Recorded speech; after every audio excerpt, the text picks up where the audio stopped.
Irmãos, nós estamos na nossa série de mensagens sobre saúde emocional.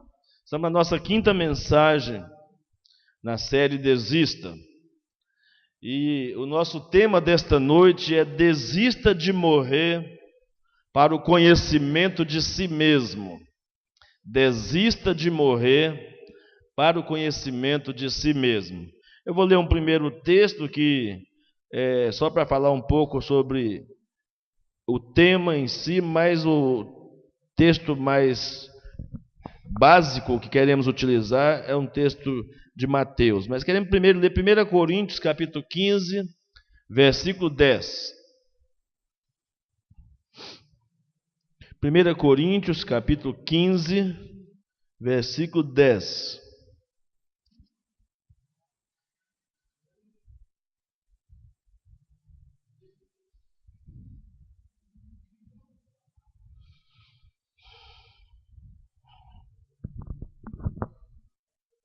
Primeira carta de Paulo aos Coríntios, capítulo 15, versículo 10. Diz assim a palavra de Deus: Mas, pela graça de Deus, sou o que sou, e a sua graça para comigo não foi vã. Antes trabalhei muito mais do que todos eles. Todavia não eu, mas a graça de Deus que está comigo. Amém. Agora Mateus capítulo 12, dos versos 33 ao 37.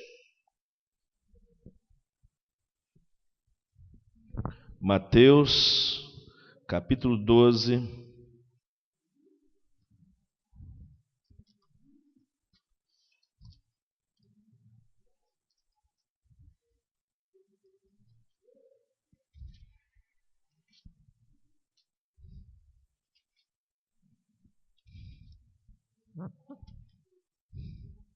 Mateus 12, de 33 a 37.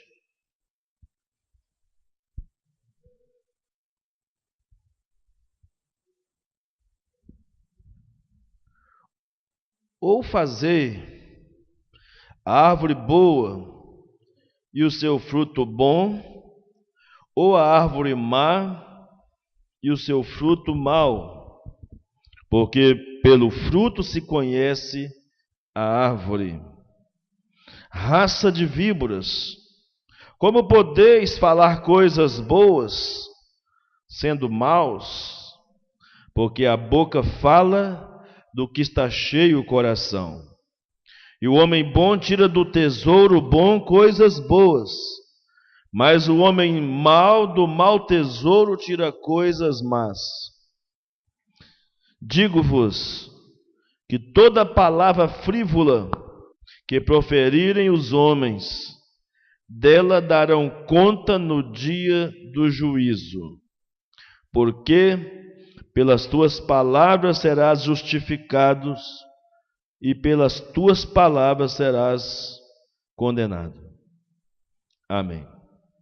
Nosso Deus, somos gratos ao Senhor pela tua palavra, pela bondade do Senhor em nos conceder a tua palavra, que nos chama para conhecermos um pouco da realidade que nós somos, de quem somos e daquilo que a tua graça tem feito em nós.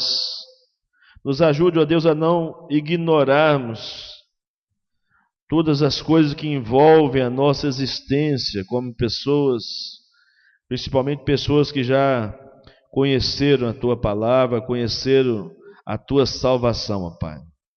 Como filhos do Senhor, nos capacite a vivermos a vida abundante prometida pelo Senhor Jesus.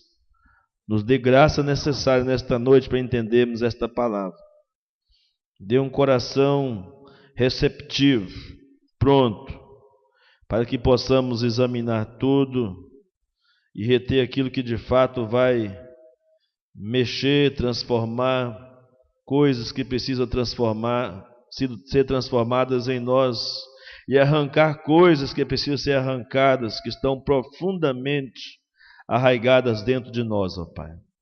Nos ajude, é o que nós pedimos, com o auxílio do Teu Espírito Santo, em nome de Jesus. Amém. Amém.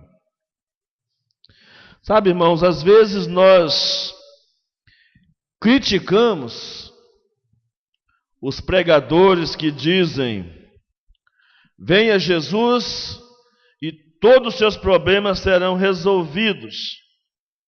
Mas, interiormente, muitas vezes nós internalizamos alguns conceitos equivocados a partir de uma interpretação bíblica.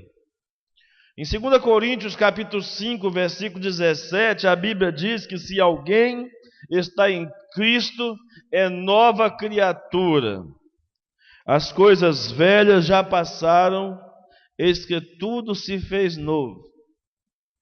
E aí, ficamos pensando que isso acontece como se fosse um estalar de dedos, que não existe uma busca, que não existe uma entrega, uma vida piedosa, uma vida devocional, que deve ser consagrada, que não devemos buscar no Senhor o que precisamos saber sobre nós e sobre o que Ele tem feito em nós e o que Ele quer fazer através de nós.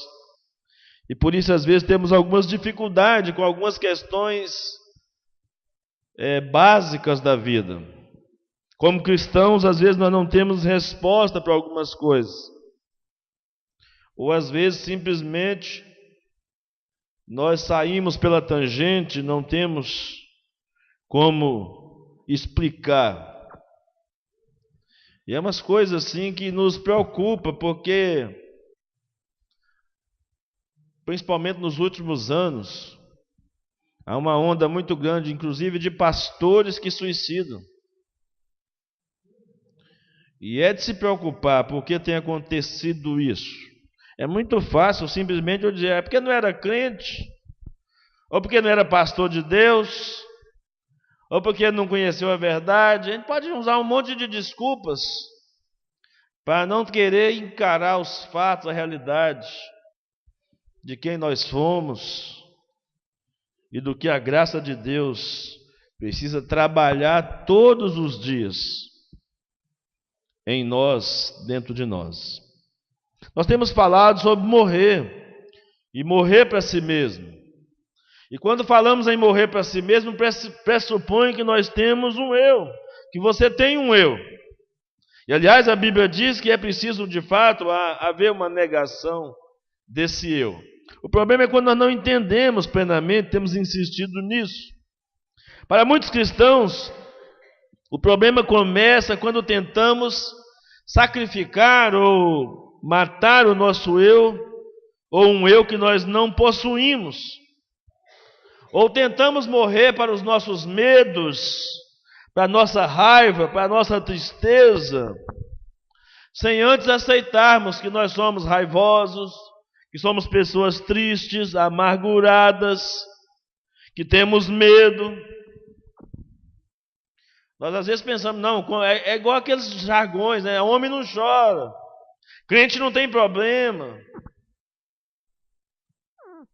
Alguns jargões que a gente vê no dia a dia e as pessoas começam a acreditar.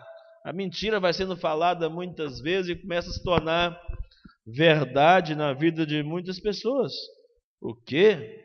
Falar de medo, de raiva.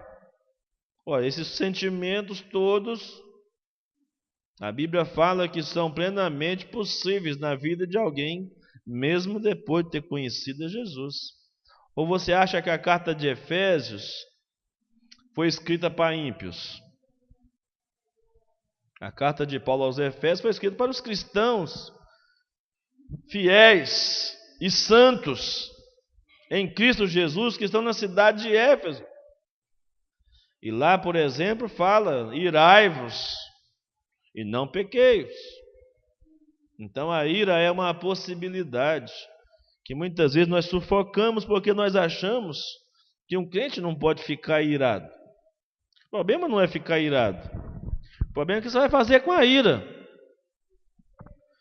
O dia que o crente perder a sua capacidade de se irar, de se indignar com tudo isso que está acontecendo no Brasil e no mundo, perdeu então o sentido do entendimento da própria existência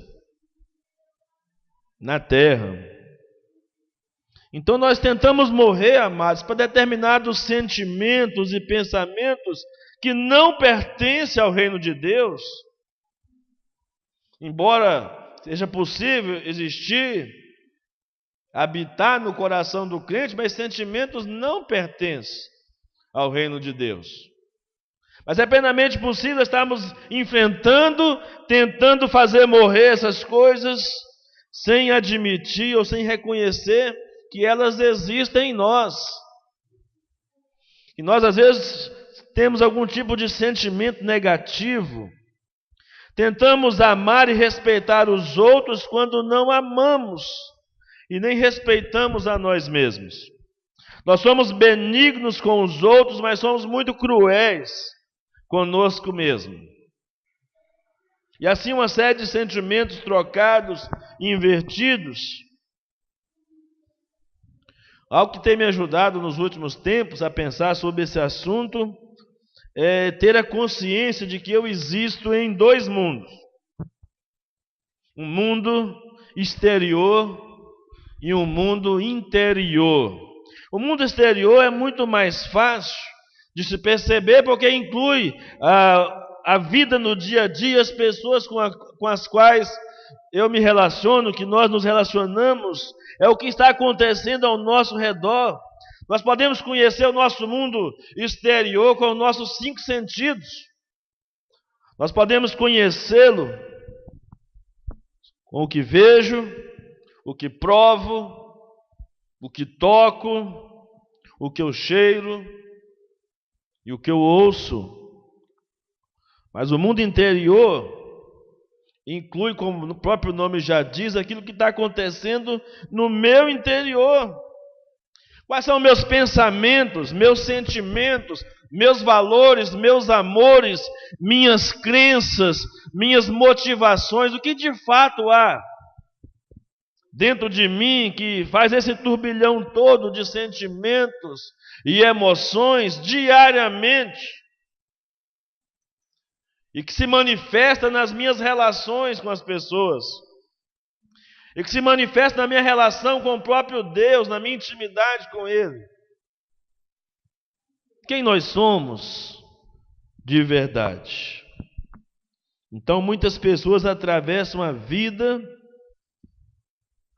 inteira conscientes do seu mundo exterior, do seu mundo visível, mas grande parte da nossa vida é marcada, impactada significativamente pelo nosso interior, pelo que está dentro de nós. Poucos de nós dedicam tempo adequado para uma reflexão exigida, necessária, para se cultivar uma consciência do nosso mundo interior. É pouca gente que para pensar sobre isso. Mas quando se fala de autoconhecimento, é preciso tomar cuidado também dos perigos. 2 grandes perigos podemos estar sendo assediados por eles no que diz respeito ao autoconhecimento. O perigo da negação ou da própria ignorância de si mesmo, mas temos também o perigo de fazer do conhecimento de si mesmo um fim em si mesmo. O conhecimento de si, do seu eu interior, como um fim em si mesmo. E isso gera muitas vezes o que na psicologia, na psicanálise é chamado de egoísmo, humanismo exacerbado, narcisismo, complexo de Édipo. São várias manifestações por causa de uma visão deturpada também do conhecimento de si mesmo. Então, quem sou eu de fato? Não sei se você já parou diante do espelho, não sei se você já parou ali com a sua cabeça no seu travesseiro e tentou pensar quem é você. Quem sou eu? Talvez uma pergunta tão simples, mas difícil de ser respondida, principalmente quando estamos diante do espelho. Quem sou eu? Como saber exatamente o que somos? Isso não é só uma retórica dos filósofos. Não foi a filosofia simplesmente que inventou isso quando os filósofos gregos disseram: conhece-te a ti mesmo. Essa era a máxima do pensamento grego antes de Cristo. Mas como discernir? Por que fazemos o que fazemos? Por que agimos como agimos? Por que sentimos o que sentimos? Por que somos assim do jeito que somos e não do jeito que a gente gostaria de ser? São algumas interrogações que nós muitas vezes não paramos para pensar sobre elas. Mas não é só sabedoria de filósofos, é sabedoria bíblica pensarmos sobre essas coisas. Em Provérbios 16, 32, o sábio diz: melhor é o longânimo do que o herói da guerra, e o que domina o seu espírito do que o que toma uma cidade. O que domina o seu espírito é melhor do que o que domina uma cidade. Diz o Provérbio 16, 32. Então, Salomão considerava o conhecer a si mesmo como uma sabedoria, um conhecimento nobre, o de se tornar um referencial de uma geração, o de deixar um legado para as futuras gerações, baseado naquilo que somos e naquilo que fazemos por causa do que somos. Em Eclesiastes 9, de 13 a 18, Salomão continua nos ensinando sobre isso. Eclesiastes 9, de 13 a 18. Ele diz: também vi debaixo do sol este exemplo de sabedoria que muito me impressionou. Havia uma pequena cidade de poucos habitantes, e um rei poderoso veio contra ela, cercou-a com muitos dispositivos de guerra. Ora, naquela cidade vivia um homem pobre, mas sábio, e com a sua sabedoria ele salvou a cidade. No entanto, ninguém se lembrou mais daquele pobre. Por isso pensei, embora a sabedoria seja melhor do que a força, a sabedoria do pobre é desprezada e logo as suas palavras são esquecidas. As palavras dos sábios devem ser ouvidas com mais atenção do que os gritos de quem domina tolos. Sabedoria é melhor do que as armas de guerra. Então, Salomão estava considerando com uma profundidade impressionante aqui, que a busca pela sabedoria como um dom de Deus deveria levar-nos a conhecermos a nós mesmos, dentro desse plano da vontade de Deus estabelecida na eternidade. Deus nos capacitou para conhecermos um pouco mais de nós. Salomão continua dizendo, irmãos, e se ele estiver correto, é nesse caminho, nessa direção que nós precisamos caminhar. Salomão diz em Provérbios 23, 7. Provérbios 23, 7.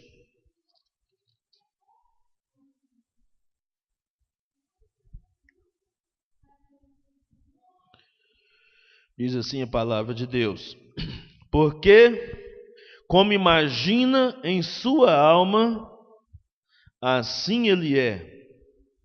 E ele te diz: come e bebe, mas o seu coração não está contigo.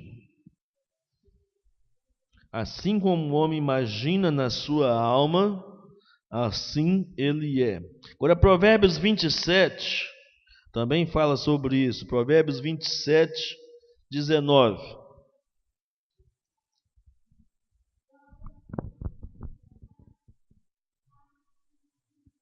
Provérbios 27, 19. Diz assim a palavra de Deus: como a água no rosto corresponde ao rosto, assim o coração do homem ao homem. Eu, quando vi esse texto, eu fiquei impressionado com ele, da clareza desse texto nas Escrituras Sagradas, fazendo-me pensar então que cada um de nós é produto integral de todas as coisas. Algumas pessoas têm afirmado, e eu acho de uma maneira muito pobre, que o homem é produto do meio, mas na verdade o homem é produto integral de todos os fatores que compõem a sua existência.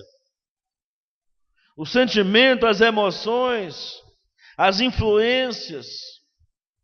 As influências, pastor, a Bíblia diz isso. Que as más companhias corrompem os bons costumes, a Bíblia diz. E no ditado popular, as pessoas dizem que uma batata podre no caixote estraga as outras. A Bíblia fala sobre estas coisas. A professora e a escritora Lia Luft disse o seguinte, eu achei interessante. Ela disse: a infância é o chão sobre o qual caminharemos o resto de nossos dias. Se for esburacado demais, vamos tropeçar mais, cair com mais facilidade e quebrar a cara. Por isso precisei abrir em mim um espaço onde abrigar as coisas boas, positivas, e desejei que esse fosse maior do que o local onde inevitavelmente eu armazenaria as coisas ruins. Então, pensando nisso, podemos dizer que nós somos produtos do DNA que herdamos dos nossos pais, das alegrias e dos traumas da nossa infância, dos amigos que conhecemos, dos lugares que frequentamos, dos traumas que sofremos pelas perdas na vida, das alegrias que nós experimentamos. Enfim, nós somos um resultado, uma somatória de todas as experiências que vamos acumulando, somando pela vida fora. Mas aí, se nós espiritualizarmos demais a coisa, vamos negar essas coisas como não sendo coisas das quais deveria ocupar a nossa mente e o nosso coração. E por isso mesmo, sabendo de tudo isso, muitas vezes nós não conhecemos bem a nós mesmos, porque nós não nos dedicamos a essa ciência, a esse conhecimento. Agora, voltando para o texto, amado, de Mateus 12, 33 a 37, nós encontramos Jesus abordando essa questão quando confrontou a elite religiosa do seu tempo. Os fariseus, que eram aliados da casa sacerdotal de Caifás, que tentava rotular Jesus de herege da pior espécie, chegaram até a sugerir que Jesus estivesse endemoniado, chegaram a compará-lo a Belzebu, um deus medonho, sujo, asqueroso. Era isso que estava dizendo a respeito de Jesus. E foi dentro desse contexto que Jesus ensinou, como alguém podia conhecer sua própria realidade. Primeiramente, no verso 33, quando ele diz que nós somos a árvore boa, dá fruto bom, e a árvore má ou ruim dá fruto ruim. Jesus diz que nós somos o que nós geramos. Nossa identidade é firmada naquilo que nós produzimos, naquilo que nós deixamos como legado. Por onde passo, você e eu, por onde passamos, nós vamos semeando um pouco do que nós somos. Muito mais do que nós temos. Por onde nós passamos, vamos semeando um pouco do que nós somos, influenciando vidas.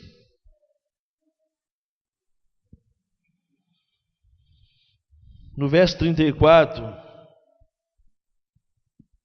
Jesus diz que a integridade de cada pessoa é definida por sua coerência entre o que é e o que aparenta ser. O verso 34 de Mateus 12, de raça de víboras, como podem vocês que são maus dizer coisas boas? Como é que pode? Que mistério é esse? De que alguém, sendo mau, sendo perverso, acha que pode dizer coisas boas? Ele diz, porque a boca fala daquilo que está cheio o coração. Jesus está dizendo aqui, irmãos, dizendo assim, confrontou aqueles hipócritas, fariseus, religiosos. Ele confrontou a hipocrisia deles, de conviver pacificamente com o contrassenso de ser mau e querer produzir e dizer coisas boas. Quando eles chamam Jesus então de Beelzebu, Jesus é como se Jesus estivesse dizendo, não poderia esperar de vocês outra coisa a não ser isso. O coração a boca fala daquilo que está cheio no coração. Como é que eu poderia esperar de vocês coisas melhores? Assim também como nós nos surpreendemos quando alguém diz ser um cristão e diz coisas perversas e se alia aos perversos e profere palavras más. Temos visto isso nesses dias agora de eleição, e é lamentável como que essas eleições se tornaram as piores eleições de todos os tempos.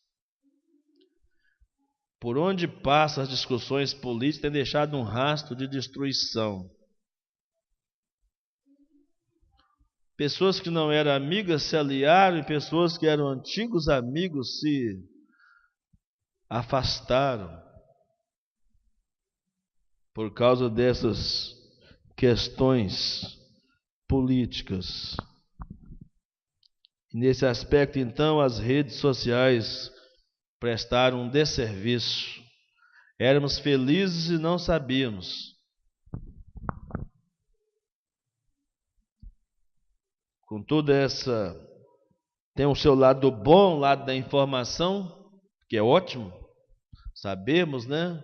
Ficamos sabendo de coisas que nós jamais saberíamos sem a força, né, da mídia, das redes sociais. Mas, por outro lado, o que rolou de fake news, de todos os lados, que a gente não sabe mais em que acreditar ou em quem acreditar.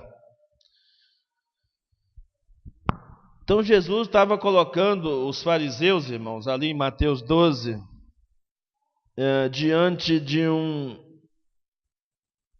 dilema, que é um dilema comum para a raça humana, mas ele precisava confrontar Os fariseus, os religiosos, com o dilema que todo ser humano vive, que é viver entre o caráter, o conceito de caráter e o conceito de reputação.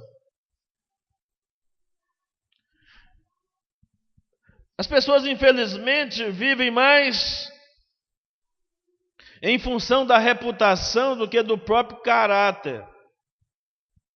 Embora pudéssemos aliar uma boa reputação com um bom caráter, e de um mau caráter se pudesse esperar somente a má reputação.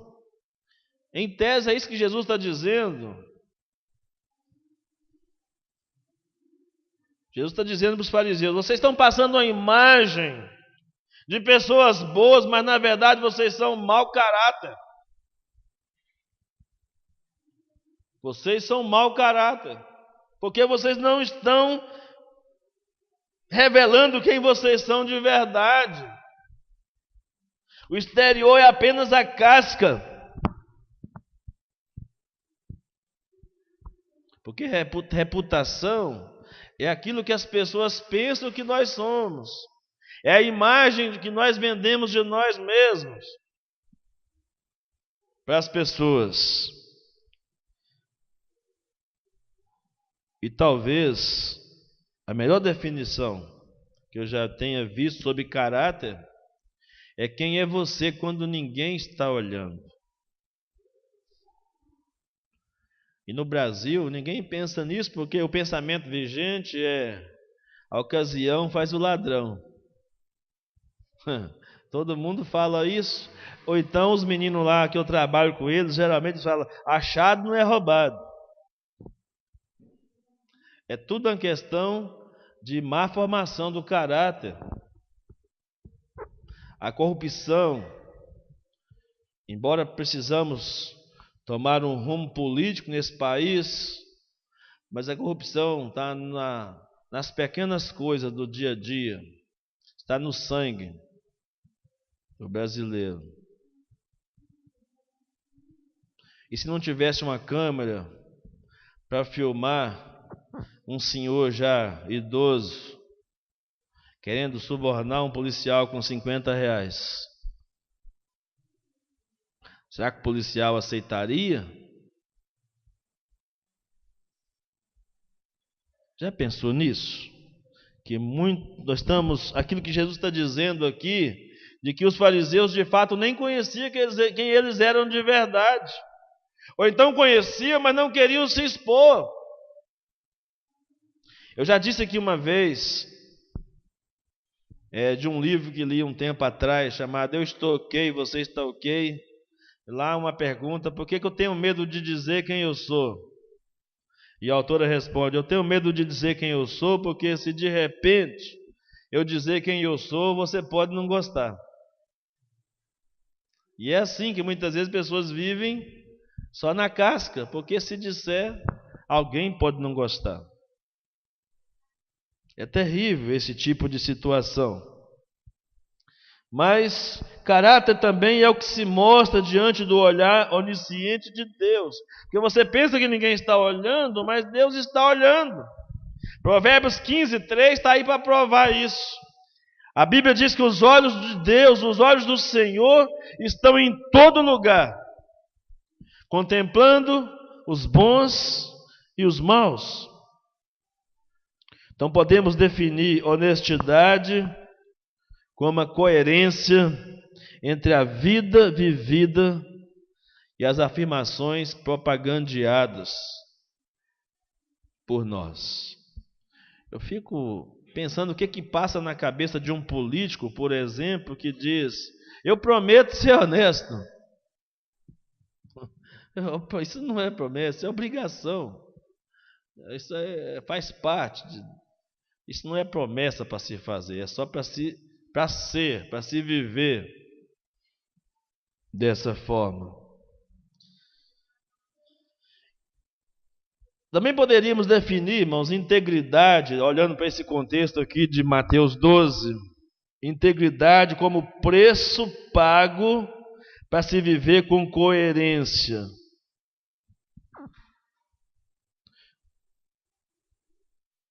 Integridade que não requer um custo não tem virtude. A integridade geralmente vai ter um custo, vai ter um preço, um sacrifício. Não haverá virtude se não há um custo, se não há um sacrifício para o ser íntegro.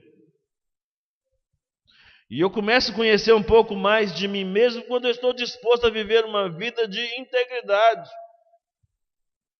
Que é o que Jesus está questionando dos fariseus, que não havia integridade. E quando não existe integridade, também não existe coerência de vida.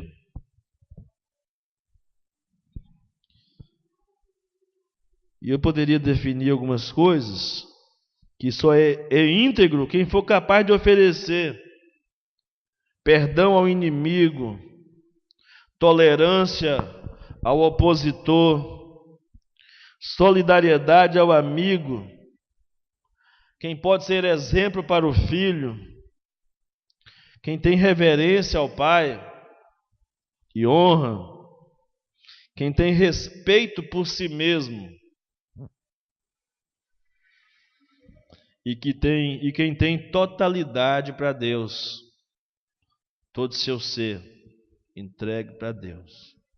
Essa questão do respeito por si mesmo eu achei interessante. Outro dia estava ouvindo uma psicóloga e psicanalista falando, alguém falando sobre adultério, traição, e ela disse assim: eu não traio meu marido, mesmo que ele é feinho, mas eu não traio ele, não é por causa dele, é por causa minha, é porque eu me respeito. Achei muito interessante aquela colocação, porque geralmente a pessoa pensa na outra pessoa. Mas e o seu respeito, o seu amor próprio? Como é que fica? Mas acima de tudo, a integridade se manifesta quando eu entrego a totalidade do meu ser a Deus. No verso 34, irmãos, de Mateus 12, Jesus ainda ensinou que a realidade de cada um sempre se impõe e que não adianta querer viver dissimuladamente, mais cedo ou mais tarde a casa cai. Em outras palavras, é isso que Jesus está dizendo aqui, no verso 34, né?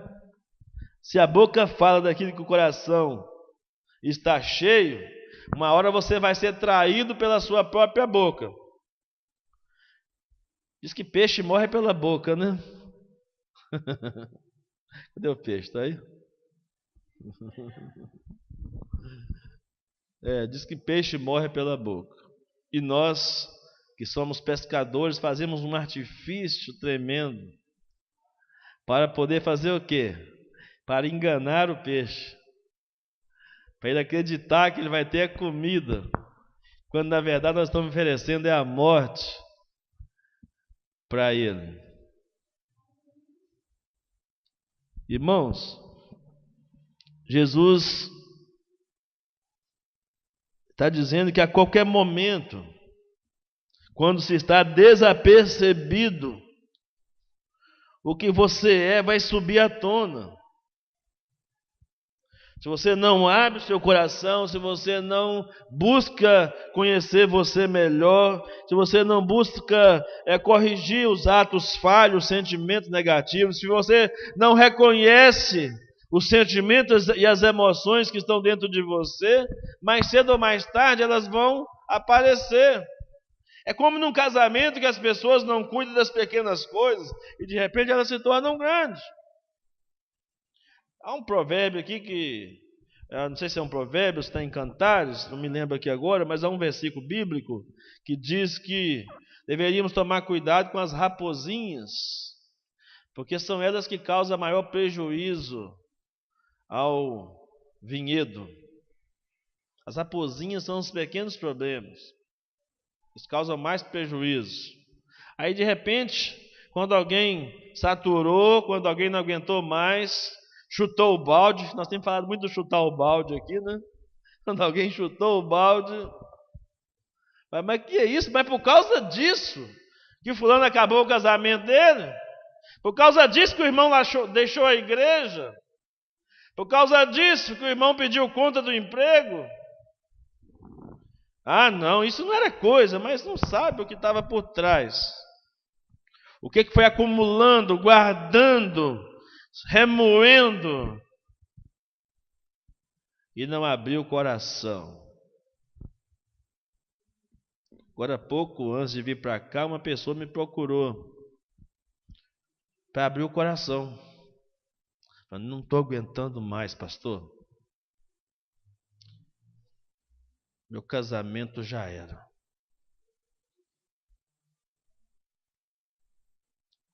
E é triste quando alguém chega numa circunstância, numa situação como essa. E você fala, não, essa pessoa é muito ruim, não é possível. Pessoa boa, amada, querida.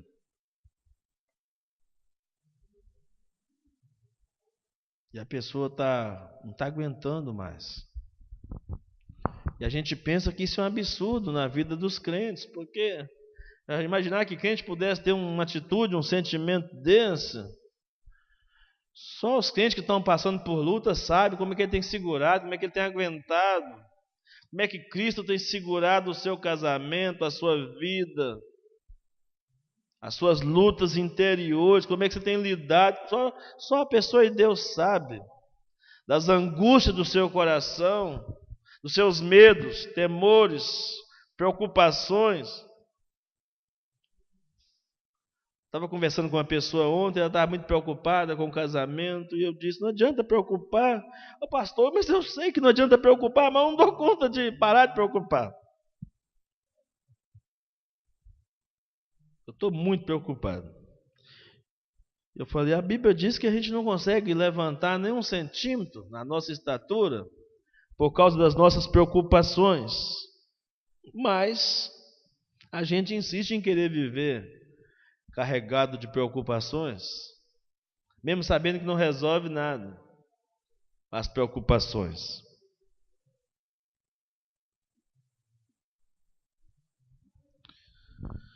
Então, irmãos, atos falhos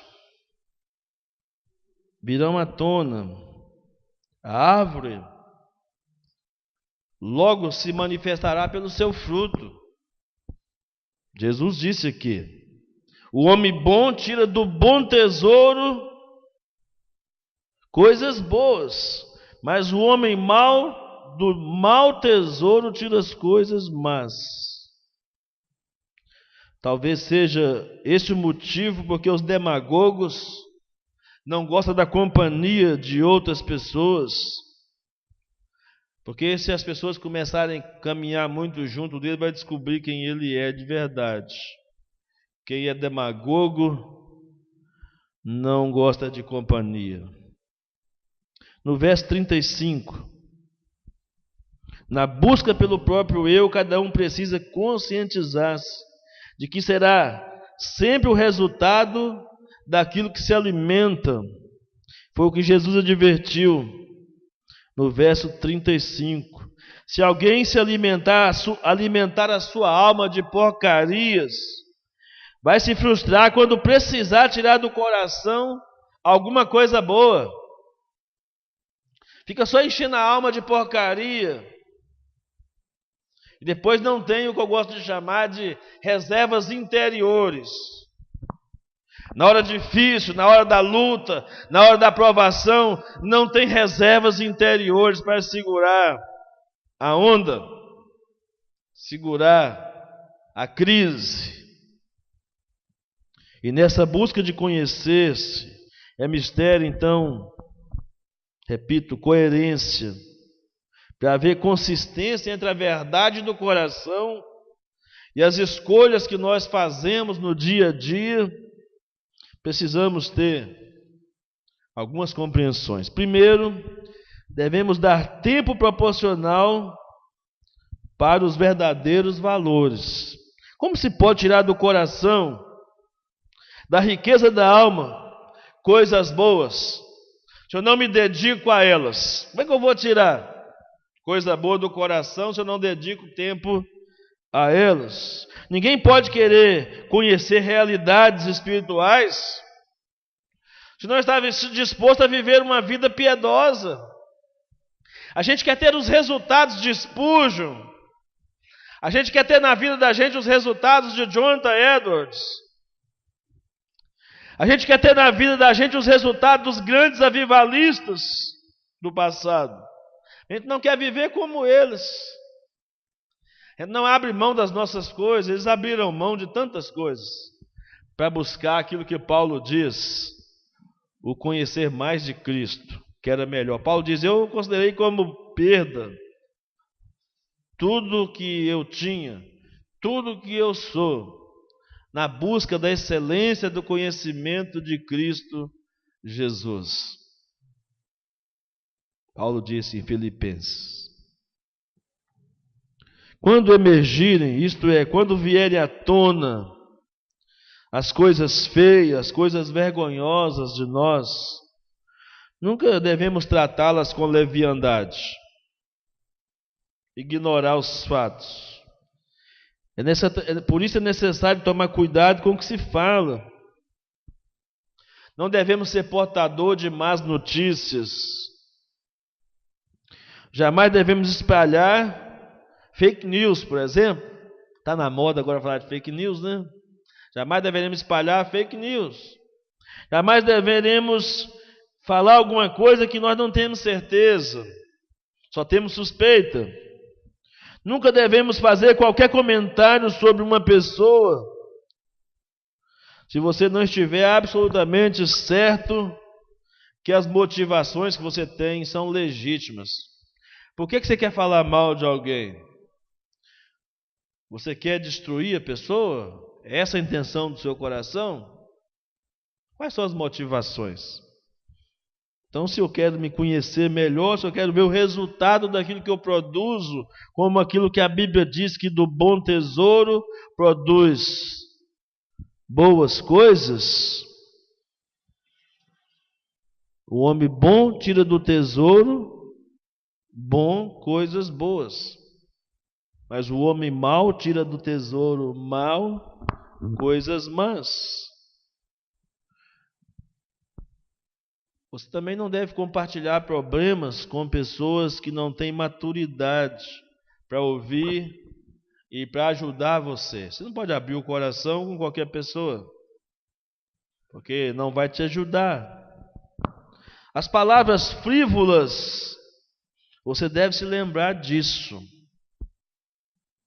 As palavras inconvenientes, indecentes, imorais, frívolas, destrutivas, elas têm um preço. A Bíblia diz que tem um preço. Jesus disse aqui: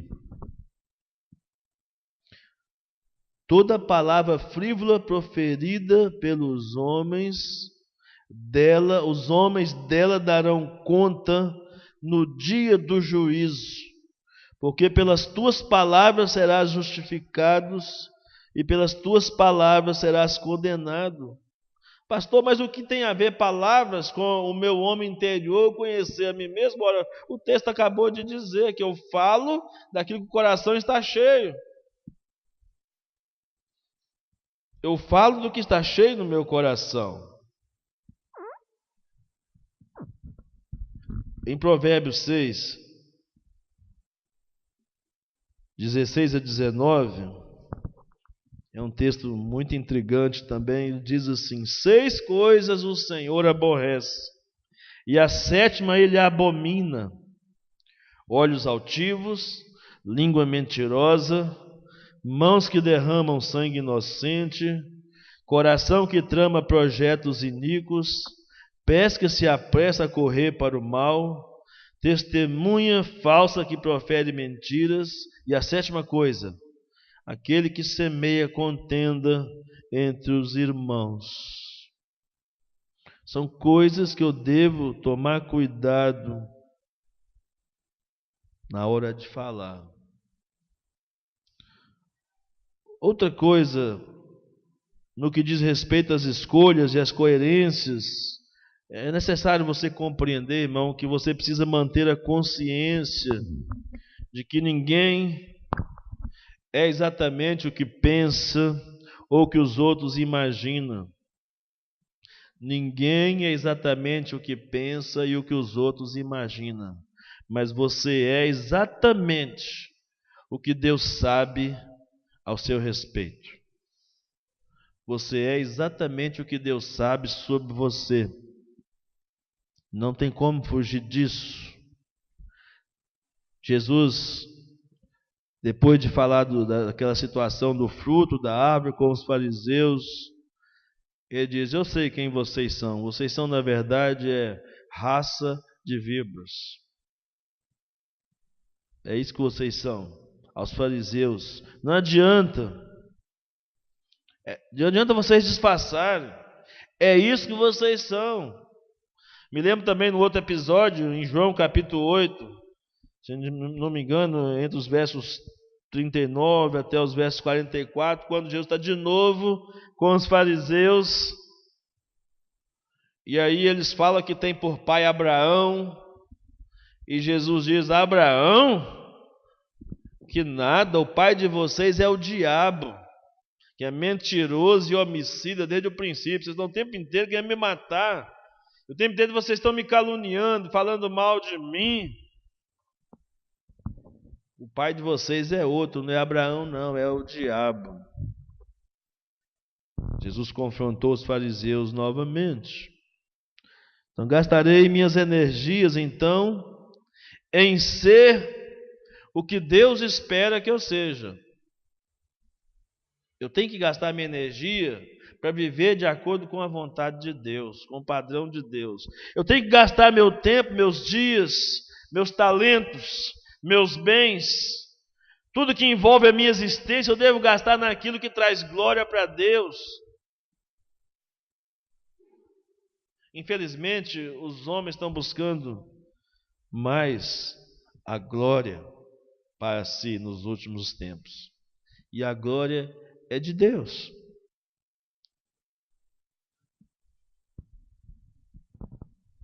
Não adianta representar. Você pode enganar a esposa, você pode enganar o esposo, você pode enganar a namorada, você pode enganar o namorado, você pode enganar o professor, a professora, você pode enganar o patrão, você pode enganar os seus pais, você pode enganar os seus filhos, o seu pastor, o pastor pode enganar as suas ovelhas, mas você não engana a Deus. E a Bíblia diz muito claro, Gálatas capítulo 6, versículo 7. Não vos enganeis. De Deus não se zomba. Ou, noutra tradução, Deus não se deixa escarnecer. Tudo que o homem semear, ele colherá. Então, aguarde. Mas aguarde corrigindo o seu mundo interior, colocando em ordem o seu mundo interior, buscando um melhor e um maior relacionamento com Deus, sabendo que Deus vai trazer a juízo. A Bíblia diz: cada um dará conta de si mesmo a Deus. E Jesus disse aqui: pelas palavras que você falar, você pode ser justificado ou pode ser condenado. Então vivemos com a certeza de que há um dia que a Bíblia denomina dia do juízo. Dia do juízo. Irmãos, no Espiritismo não existe esse tipo de pregação. O espírita não acredita no dia do juízo. O budista e o hinduísta também, e nem o islâmico, acreditam no dia do juízo. O dia do juízo só existe no cristianismo, apenas o cristianismo prega o dia do juízo. No entanto, independentemente das outras religiões ensinarem ou não sobre o dia do juízo, a Bíblia diz que um dia todos comparecerão diante do grande trono de Deus. E as obras de cada um vão ser provadas. A salvação não é por obras, mas as nossas obras serão provadas pelo Senhor. No caso do ímpio, para a condenação, mas no caso do cristão, para o galardão, as recompensas eternas. Então, qual o pensamento mais grave que um homem pode nutrir? De acordo com Webster, o grande enciclopedista americano, ele diz: o mais solene e grave pensamento que pode estar em nós, é que há um dia de prestação de contas. Conheça-te a ti mesmo, conhece-te a ti mesmo, conhece o teu coração, alinha o seu mundo interior com a vontade de Deus. Põe em ordem o seu mundo interior. Pede a Deus graça necessária para isso. Viva uma vida piedosa. Use os meios de graça, a palavra, a oração, as ordenanças, o testemunho, a comunhão dos santos. Use os meios que Deus disponibilizou, que nós chamamos meios de graça, para que, em conhecendo quem você é de verdade, você possa alinhar a sua vida dentro da vontade de Deus. Para isso você precisa conhecer seu coração, como já foi dito aqui. Você precisa conhecer a sua história.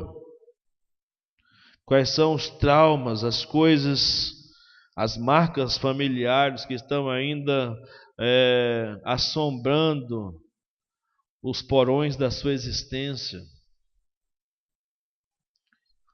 Aliás, esse é o título de um livro que eu quero lançar, Nos Porões da Existência. Tantas coisas que tem guardado dentro de nós. Conheça a sua personalidade, quem você é, o que anima você, o que esgota você, quais são seus mecanismos de defesa. Conheça você um pouquinho mais. Se ocupe nessas coisas.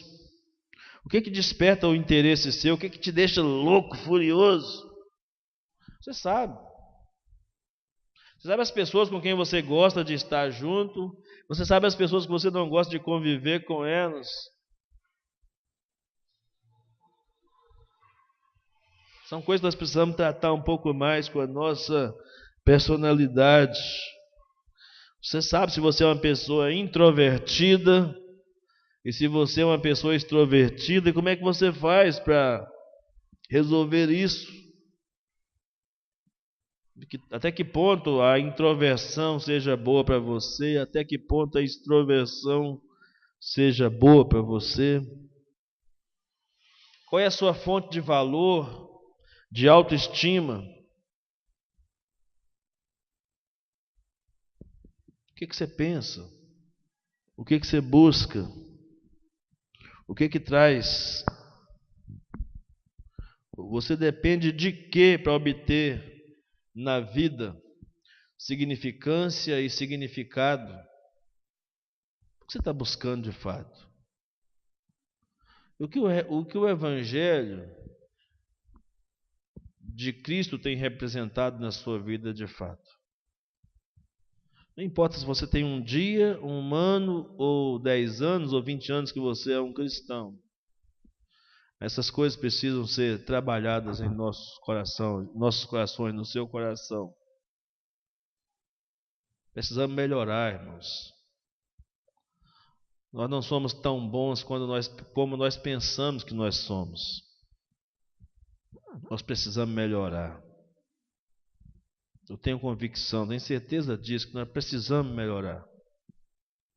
Os nossos cultos precisam melhorar. A nossa devoção precisa melhorar. A nossa família precisa melhorar. Os nossos encontros de oração precisam melhorar. Os nossos encontros nos lares precisam melhorar. A nossa escola bíblica dominical precisa melhorar. Mas essa melhora virá quando começar a melhorar a mim mesmo, meu eu interior, o meu ser, quando eu começar a alinhar a minha vida com a vontade de Deus, eu juntamente com essa questão de saúde emocional, espiritual, equilibrado, eu tenho estudado também sobre intensidade e intencionalidade, que é o que nós queremos trabalhar no ano que vem com os irmãos. Ser igreja intencional. Tenho estudado sobre isso também. E a gente vê então que estamos um tanto quanto aquém de muitas coisas. Mas não se desespere. Vamos clamar a graça de Deus, vamos pedir o socorro de Deus, o favor de Deus, para que venha em nosso socorro, né?